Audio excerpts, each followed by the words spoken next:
Yes, I'm so thank you so much for on the Dukect Lounge. Thank you so much for joining me. If you're not listening to me live or what have you, and I will be listening to you live and such, or what have you. And if not, you'll be able to listen to this on YouTube, and I'll blip it. Thank you once again for listening to me and what have you. Thank you so much, and I love the listening and everything else. Remember, comment, rate, subscribe, or what have you. Anyway, and remember, the show is always live at 7 p.m. No, not 7, but actually live every week at 6 p.m. Eastern Standard Time, live on TalkShoe.com. And also, you have a chat if you want to join the chat room. Also, the phone number if you want to come and call in. The phone number is 724-444-7444. Once again, the number is 724-444-7444. And the call ID to connect to me at Dukect is 92417. Again, it's 92417. Also, if you download the TalkShoe Live Pro 2.0 package or what have you, you can use Shoe Phone. You can connect without using, Skype or what have you. If you have a microphone and such, you can connect to me. You can connect to Shoe Phone and talk to me live on the Dukect Lounge, and I'll talk to you. What have you? You have a good time or what have you. So anyway, let's get into discussion this week, because ladies and gentlemen, there's been a lot of stuff I have to get into, a lot of stuff to talk about. I'm going to be previewing the SummerSlam, the 25th annual SummerSlam. I feel like WWE has been dropping the ball, basically saying that. And also, I'm going to be talking about TNA Impact, and also, I'll be talking about Impact with the worst match stipulation of all time, ladies and gentlemen, because, I mean, and you know what, and it relates, and all I say about that is it relates to the Claire Lynch storyline. So, trust me, I'll talk about that a little bit later. But first, let's talk about Monday Night Raw and somewhat of the build-up of this historic SummerSlam. I have to say, to be honest with you, that Raw was terrible. The pacing was so off. You have guys who, honestly, where was Kane? He's a part of the show. Where was Kane in this? Kane was not even part of the show. Yeah, he has a big match with Daniel Bryan, who, in my personal opinion, should be facing, CM Punk or, John Cena or what have you, going into the, for the WWE title or what have you. Heck, a feud with John Cena, that would be actually more interesting. I mean, keep Cena away from the title and have CM Punk face, like, new up-and-comers until he faces The Rock. Or, we'll get to that later. But anyway, let's get back to Monday Night Raw. It was honestly very weirdly paced. And to me, it was the first time since Raw went 3 hours the show dragged. I felt after watching the first hour of Raw, I thought 2-3 hours had passed. I thought, okay, and it was like 9 o'clock. I was like, when is this show going to end? It was paced weird all night. I mean, the entire night was just weirdly paced. And the worst part is, the supposed main event of the card wasn't really the main event. The main event was not John Cena tagging with CM Punk, taking on Big Show and Daniel Bryan. No. The show ends, the last match, the main event match, was Damian Sandow versus Christian. And listen, I like both of those guys. I like Damian Sandow. I think I like his character. He's growing on me. I like him. I like his promo ability, and his stuff in the ring is pretty good. I like that. But honestly, I just don't. I just did not feel. I didn't feel that match. I didn't. I'm sorry. I just could not feel that matchup or what have you. I didn't have any type of connection to it. It just seems like what did Christian do? He won the world title last year, and he had that stupid bizarre feud with Orton, which honestly was so bad. I think It was like last year's version of Claire Lynn storyline, which is so confusing and so mismanaged. But the only saving grace was the matches were not only good, but personally one of my favorites of all year, the entire year. Just great matches all around, and what have you. That was his only saving grace.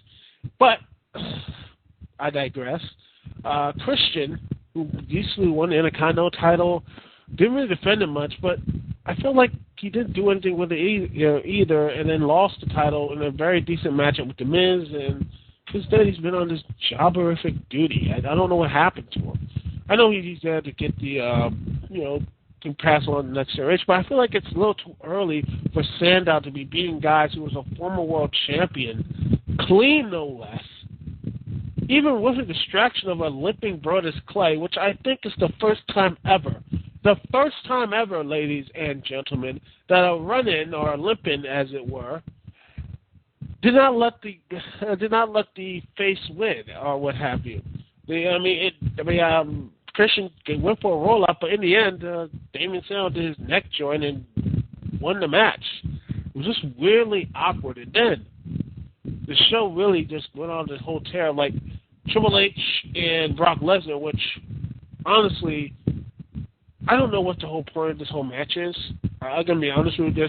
There's nothing really on the line for this match. It just feels like these two guys fighting for what? Pride? That's it.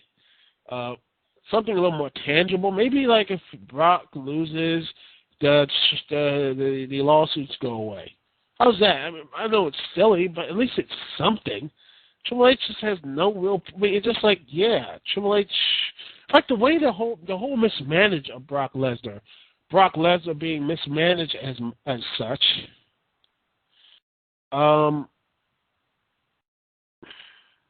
It just bothers me. CM Punk, I mean, for example, Brock Lesnar should have beaten John Cena at Extreme Rules. Beat him down to the point of just leave him lifeless. And then it went on a reign of terror. I've actually talked about a couple guys with this storyline I come up, and hopefully, I hope this sounds good to you. Okay, let's begin. John Cena loses to Brock Lesnar at Extreme Rules, but gets destroyed. And you have Brock Lesnar saying that I destroyed the so-called face of WWE.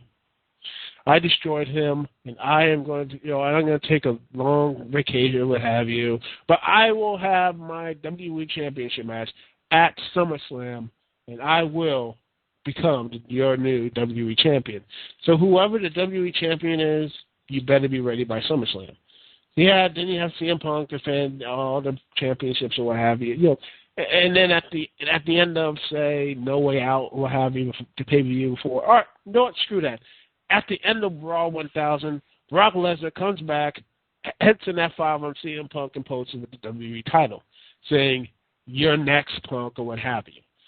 And it looks like CM Punk's over. I mean, Brock Lesnar destroyed John Cena. There's no chance. CM Punk has beaten John Cena before, but Brock Lesnar destroyed him. He mangled him. He left him as a shell of a man, or what have you. And how the hell can CM Punk beat him? And he would say, Brock can basically say, you might do a great mic, be a great in the mic, but at the end of the day, I am going to destroy you. It's already been decided. It's already over. I'm going to be the WWE champion. You're going, and I should just keep building that like CM Punk is not going to win or what have you. And and when it gets to SummerSlam, I always, tell me if I'm wrong or right, comment or what have you, because I have three scenarios here. One, Brock Lesnar beats him, destroys him, what have you, holds the WWE Championship until WrestleMania when John Cena comes back and beats him. Two, John Cena comes back during the match between Brock Lesnar versus CM Punk, and CM Punk beats him. Get the go to sleep or what have you, the second or third time using the go to sleep. Our third version, Brock Lesnar loses to CM Punk just barely. It was just this close. Punk is ravaged, what have you, but he survives by just outfoxing and outmoving Brock Lesnar or what have you, and doing raw-time kicks, more submission moves, this, that, the other, trying to calm the beast down, doing the same things. Look, and maybe build that up, saying that I'm looking at the weaknesses of Brock Lesnar, looking at his old UFC tape, looking at old tape, seeing what is his weaknesses and such. Because he's a man, he has been beaten before. He's been beaten by people who use technical wrestling. That is his kryptonite, and I can beat people. I am a technical wrestler, what have you, see if I can claim that. I can make Brock Lesnar say tap out. That was, build that up. And CM Punk actually does the impossible. Say he beats him by, not submission, maybe submission, but like technical wrestlers that can beat him, but he can make Brock Lesnar tap out or something. I have Brock Lesnar lose. Now I have him lose either by a 3 count or maybe even submission or something. It gets Punk way over, but someone say it destroys Brock Lesnar, but I don't know. Comment, what have you. But anyway, Thursday, Brock loses to CM Punk. Perfectly a way of maybe submission and or maybe roll up or what have you. A very smart roll up, using like really good strategy, using the legs or working the back, what have you, making sure he can't do the F5 and make it easy for him to roll up on leg string, legs, I don't know what type of body part he would target. Anyway, Brock Lesnar just starts destroying CM Punk, leads him everyone, and then the referees try to stop him, other wrestlers try to stop him. No one, then you hear John Cena's music. He comes out and starts fighting Brock Lesnar. Just starts fighting him, and then wham, and everything else. And pay-per-view and just see John Cena staring at Brock Lesnar, what have you. It's like, I'm not afraid of you. And the following night on Raw, regardless, John Cena, personally in the third ending, what have you, Brock Lesnar beat, since Brock Lesnar lost his chance of winning the title, he goes after John Cena. Cena, the first minute of the ring, like what happened last time, what happened on Monday Night Raw after Brock came back. Cena came out, slapped him in the face, what have you. You have Brock Lesnar come out, just wanting Cena, I know he's here. Cena walks out, they just start to brawl, almost start to kill each other, what have you. No, they have to have wrestling. Everybody's like, they have to separate both of them. He's like, I don't care, I want and then Triple H comes out, basically suspends him. Suspends Brock Lesnar, and says that he will not be able to fight, this, that, the other. Cena says, I don't care. I want to fight him. I want to fight Brock Lesnar. I want him to suffer like I suffered, the self-doubt and everything else. I need to fight Brock Lesnar. I need it. And saying that you want to fight Brock Lesnar, keeps doing all this type of stuff. And I would like to say that, him and Brock, what? Both of you guys are acting like crazy. You're ruining the show. You know what I want you to do. You both are. Say suspend or what have you, or just suspend Brock Lesnar until Survivor Series, and then you have the match between Cena versus Brock Lesnar. But anyway, as I continue, Brock, you have this thing continue to fight Brock Lesnar, Cena. And have Cena finally overcome his demons, beat Brock Lesnar. And you have to blow off, Royal Rumble or WrestleMania. And then you can free out The Rock versus CM Punk for the WWE title at WrestleMania, next year WrestleMania, which honestly would be a pretty good show. Think about it, Cena versus Brock Lesnar in an I Quit match, and CM Punk versus The Rock WrestleMania. People would actually go see that. Oh, I want to hear what you have to say or what have you, but. Anyway, I digress. But what have you? But I think that was a pretty good storyline. A lot better than say what we have now, which Brock Lesnar losing to John Cena. Cena basically saying he's taking time off, but he doesn't take time off. Brock Lesnar gets all pissy, makes a sad face after he loses his contract, and then, breaks Triple H's arm. And after that, he goes into hiding. What have you, and then comes back at Raw 1000 and poses, does his little dance, and makes the match official. He and Triple H, and Brock Lesnar, what have you. And, well, then you get to what happened on Monday Night Raw this week. You have Shawn Michaels, who was going to be in the corner of Triple H. Why is he going to be in the corner of him? I don't know, and honestly, I don't really care. It seems like they're just trying to make drama out of, like, trying to make some type of, escalate the cost or what have you. But honestly, I still don't care. I know some people care, but you know what? I don't. I don't care. I love Shawn. I think he's a great wrestler, and he can really put, great, a good connection with guys and what happened. Great connection with, the crowd and all that type of stuff, and so on and so forth. But why was he here in the Brock Lesnar story? I mean, The Undertaker, it makes sense. He could not defeat The Undertaker or what have you. And being in the middle of Triple H and The Undertaker makes sense because these are the last guys. He ended of an era. Makes sense. It just seems like they need to have HBK. We need you here. Why is he here? To back up Triple H? Again, fine, whatever. And the way they actually tried to write this out and try to make Brock Lesnar into a bad guy was one of the most funniest things I've seen on television in a while, which is a lot funnier than, probably one of the funniest things I've seen this week, besides the whole AJ Styles craziness, which I will get to later. Yeah, I'm teasing y'all a bit more. Yeah, but, well, when Shawn, doing Raw, Brock Lesnar goes and confronts him, doesn't do anything, he just stares at him. And after the contract signing, with Triple H in his pink shirt, getting all ruffled up and angry, nothing really happens. Besides Heyman, pretty good Heyman promo. And then after he tried to leave, Brock Lesnar after he comes to leave, Shawn tries to leave. His car gets, he runs into the car of Paul Heyman and what have you, and then realizes it's a trap. And Brock Lesnar pulls out Shawn Michaels, and they've tried to pull out Shawn Michaels, and then to beat him up, and then the camera goes out. I'm not kidding you.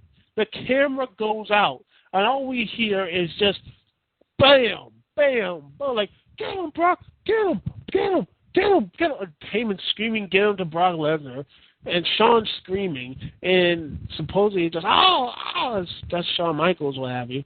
That's my Shawn Michaels screaming impression, ladies and gentlemen. Hope you like it. But we heard a beatdown, but we didn't see anything. All we heard was just, I felt like, honestly, they were just doing, like, play acting, and Brock Lesnar was just hitting a broom on the side of a wall, what have you. And just felt really cheap, and just felt really, really cheap and just nonsensical. And then later on, you have Brock Lesnar carrying Shawn Michaels to the ring, and then basically threatening to break Shawn Michaels' arm, and Triple H comes closer and says, I'm going to break his arm, and then he breaks it anyway and runs away, and Triple H gets his mad face or what have you, and Shawn Michaels, and he breaks Shawn Michaels' hunting arm, and yeah. I don't care, and after all this, I still don't care, and I appreciate the effort, guys. I do. I appreciate the effort. But at the end of the day, it just feels just so bland and boring that, honestly, you can't really make this. I mean, I'm like, you know what? You can't really do anything else.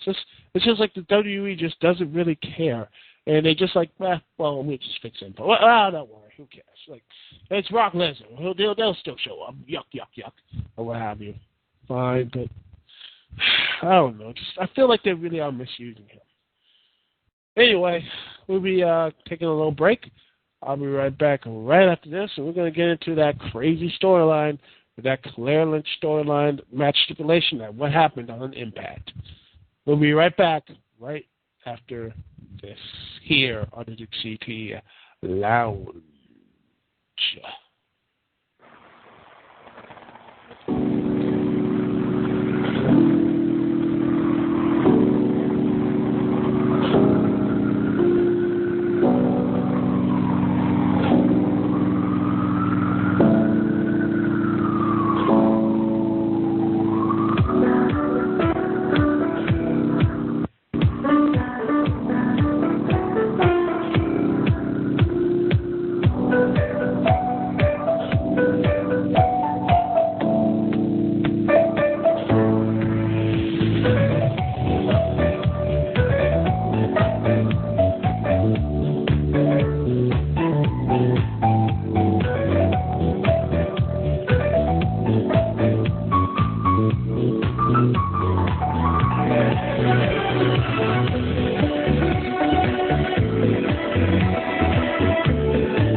And we are back live here, ladies and gentlemen, here on the Dukect Lounge. Thank you so much for joining me. Thank you so much for watching this on YouTube and Blip. Thank you so much. And the phone number, as always, is 724-444-7444. The call ID to connect to me, Dukect, is 92417. Once again, it's 92417. And remember, this show will always be on. Besides those times, it was a bit late. Show will be on live 95% of the time on Friday nights, 6 p.m. Eastern Standard Time. If something, if anything else, happens, what have you. But other than that, 95% of the time, the Dukect Lounge will be online live on TalkShoe.com. And also, we'll be uploaded to YouTube and Blip as soon as the show is over. Anyway, let's get back to the more. Let's get on to more funny stuff. What happened this week? Next up, we have the TNA Impact, which was okay. Impact, you have some good stuff here. By the way, for most of you who haven't known or what have you, the Pope. Angel De Niro is once again injured. He actually put in his Twitter post recently that he saw the X-ray that his shoulder is, jacked up. So he's not going to be there for a couple months. But hopefully he'll come back, he'll maybe win a TV title and become relevant. Because I think the guy has. He just had some rough ends, but I still think he has talent. Please, TNA, give the Pope an opportunity. Come on. All right. Okay. Let's get back to Impact. Well, of course, we had our Bane talking aces and eights or what have you. But the one funny moment of that night is, no, not Brooke Hogan tripping and falling on her butt, which was hilarious, by the way. Introducing Tiffany, former ECW general manager, and by the way, was the former love interest of Drew McIntyre. Oh, by the way, her real name, ladies and gentlemen, is Taryn Terrell. Taryn Terrell of, like I said, Taryn Terrell or what have you. Anyway, after she introduced her as the referee, hopefully she's just going to be a referee, but if she's going to do something more, I wish her the best and what have you. Anyway, let's talk about the most funniest segment I ever heard in wrestling. And probably one of the most stupidest ones I've heard in such a long while that I cannot believe this. I was so shocked that I could not believe that someone could actually say this. I was like, oh my goodness, are you kidding me? Please tell me this is not happening. Please tell me that AJ Styles did not just say that. But he did, ladies and gentlemen. He did. He says this, him. And he basically says this, ladies and gentlemen. He says that he's tired. He wants to Daniels and Kazarian. He goes up to Cody. And by the way, Battle Glory Series match was actually very good between AJ and Daniel. With AJ and Daniels always have a good matches with each other, what have you, and then this he says he's tired of, like, they have a Bound for Series match, but before the match they were talking in the segment what have you. They're talking AJ Kazarian doing their usual shtick or what have you, but I have on and everything else. Said basically this, ladies and gentlemen. He said, I'm tired of this. I'm tired of y'all going around ruining my life. If I think this right now, we're going to finish this. One-on-one. If I win, if you win, Daniels, I will admit to being the father of the bastard child.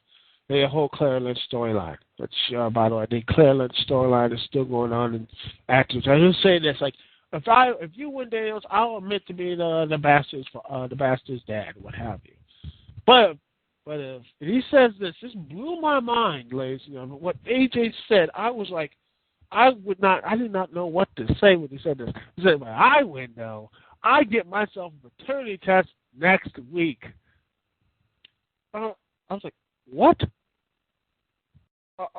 Are you serious? I was like, are you serious, man? You did it. First off, why didn't you do this the first minute this whole craziness started? Why didn't you get an entire thing like, hey guys, this whole baby out of wedlock thing? Wouldn't that make more sense to basically say, yeah, hey, it would be nice of actually just say, I need to get this out of the way. Get it out of the way. I was like, why would you say that? Why didn't you do this in the first place? Why couldn't you say do this right then after the whole thing and then been done? Heck, go on Maury and find this whole thing out. Why can't they just go on Maury and just say, hey, there you go. Here, there it is. You're done. It's not even, baby ain't yours. This is simple. Why does AJ have to put that match in relation? And even worse, he went up to Sting and the acting general manager said, okay, put it in the match. I like it. I'm like, what? What type of person just said, yeah, go ahead. I think, honestly, maybe he was pulling a rib to AJ, saying, yeah, you want to put that on the line, man? Go right ahead. To me, if somehow I was general manager, I wouldn't let that stipulation happen because just the sheer idiocy alone should just say, no, I'm not letting you do that, AJ. I'm not going to basically have you, since, put yourself in that situation. In fact, you don't need to put that in the stipulation. You could just do the maternity test on your own and get the stuff done anyway. Seriously, it would make more sense. I don't get this. I just don't get it. I am just in awe of that, and I'm just like, and then you know what? And the crazy thing is,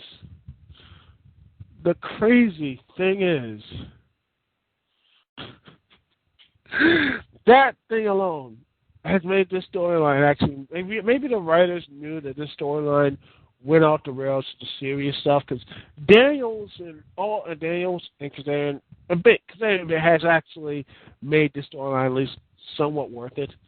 Somewhat, but not always, because I still have the nightmares of when Claire Lynch did that horrible acting.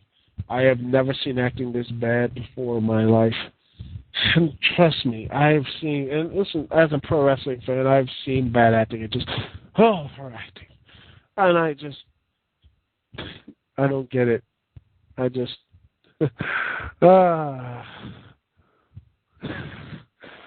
oh man. Anyway, that's it. That's just me, what have you. I just thought that storyline I hope it ends, and I hope it just ends after this, and we never hear or talk about it ever again. Claire's not the kid, but it will be really funny. That it is AJ Styles' baby daddy, or what have you. Make it AJ Styles' baby daddy. AJ Styles is the baby daddy, which would still be hilarious, but that would mean the storyline would continue. But I'm hopeful after next week Impact Live, the Impact Zone, that this storyline finally comes to an end, which I think most of you would agree to. Anyway, I'll take another small break. We'll be right back. The next thing up, after that, we're going to look at the WWE SummerSlam 2012, the 25th annual SummerSlam. And we're going to look and preview all the matches. And I will preview the winners and losers and such. Which is good or bad, or what have you. Okay, we'll look into that. We'll be right here. We'll be right back here on the Dukect Lounge. Thanks once again for listening.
Welcome back to the Dukect Lounge.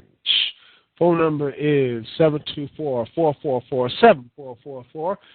Once again, the number is 724-444-7444. And the call ID to connect to me, Dukect, is 92417. Once again, the call ID to connect to me is 92417.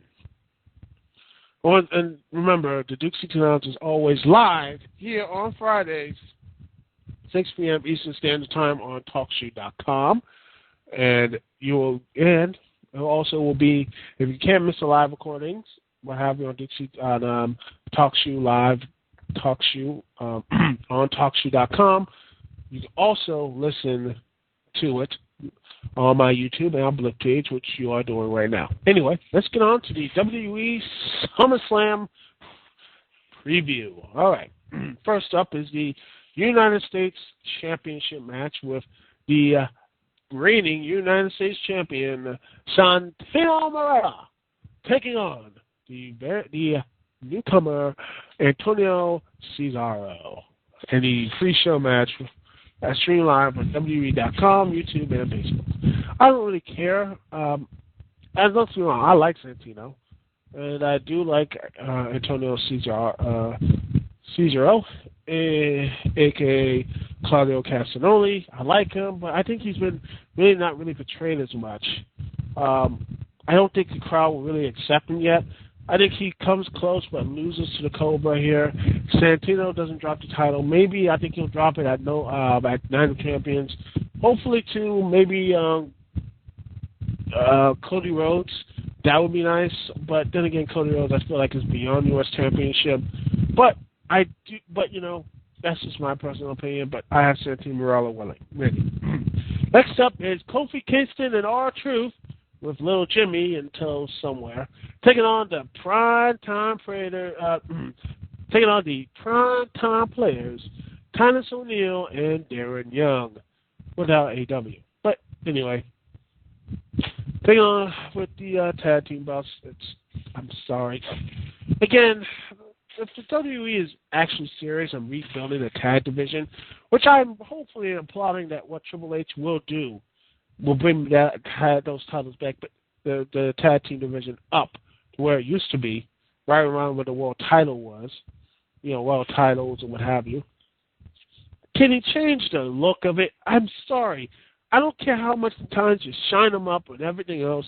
They look like they look like pennies. Pennies, man. Maybe I'm going nuts, but seriously, look at those tag belts, and you tell me if they're actually a pennies or what have you. I'm sorry, I just can't. I can't get over that fact, and I know I should. And it's it's the new championships. You gotta accept it, but no, I can't. These WWE tag belts need to go. Bring back the. I'm sorry. I know they tried to do something new, but it failed here. Get rid of these and put some gold or something like that. I wouldn't mind if they were even gold, but this is just wrong. It feels wrong. It's wrong. Everything is wrong with those belts. It's wrong. It's so wrong. But anyway, I think this should be at least a half-decent, two-good match. I had the primetime players winning. Kofi Kingston and R-Truth. They'll be okay champions. But I see them winning, or, I see primetime players winning and give them at least a good run with the belts. That's my personal opinion. Anyway, we have the WWE Intercontinental Championship match, for whatever reason, as Rey Mysterio, the challenger, former Intercontinental Champion, takes on the former WWE Champion, former winner, former United States Champion, and now the current reigning WWE Intercontinental Champion, The Miz. Or as Bret Hart would say, The Miz. But anyway, I think this match will be hopefully good because both guys have some decent chemistry, and I think this will actually be really fun. If, like you stressed this, if Rey Mysterio is ready to go, because his last match, I haven't seen his Sin Cara and Rey Mysterio tag the tag match are doing on SmackDown yet, but I will, and don't worry, I will, and when I do, maybe Rey Mysterio got it, and hopefully he will come back and look actually pretty good against him. That's my hope.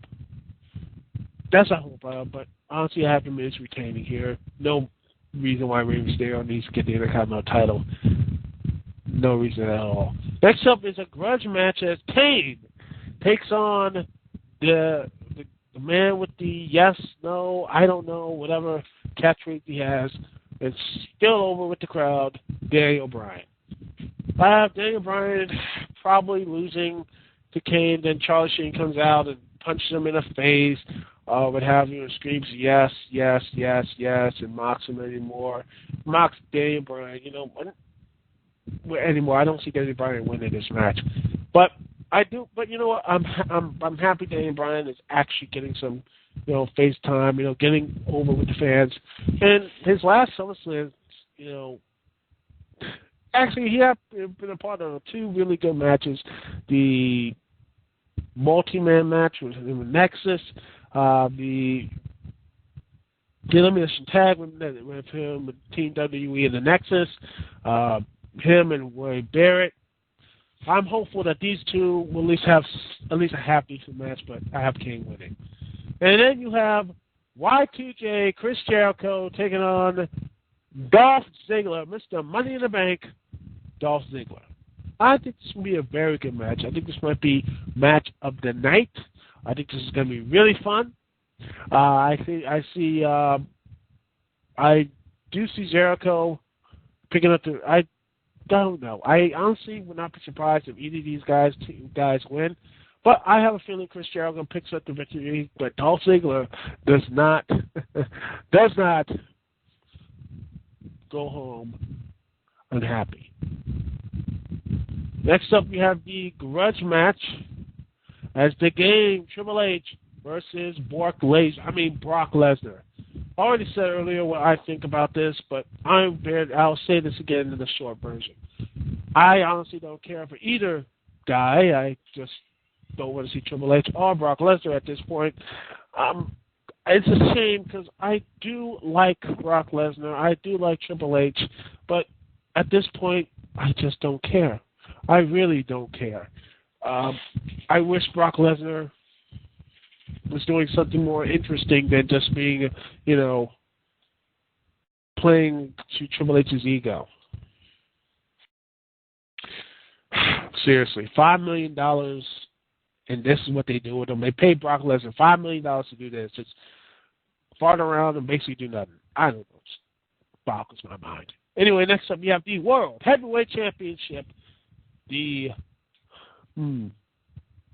Mexican aristocrat Alberto Del Rio takes on the first Irish-born WWE and World Heavyweight Champion, Sheamus. I don't care about this match. This match will probably be as bad, if not worse, than the Money in the Bank one, because these guys have no chemistry at all.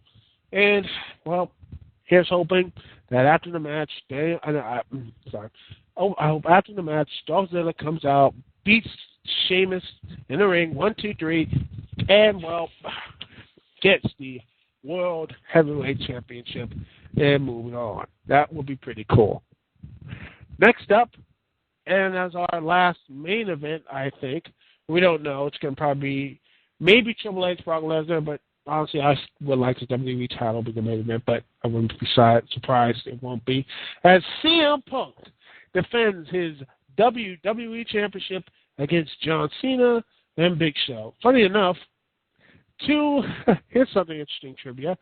CM Punk has already faced Big Show in 2010 with his, dilapidated crew of straight edge society.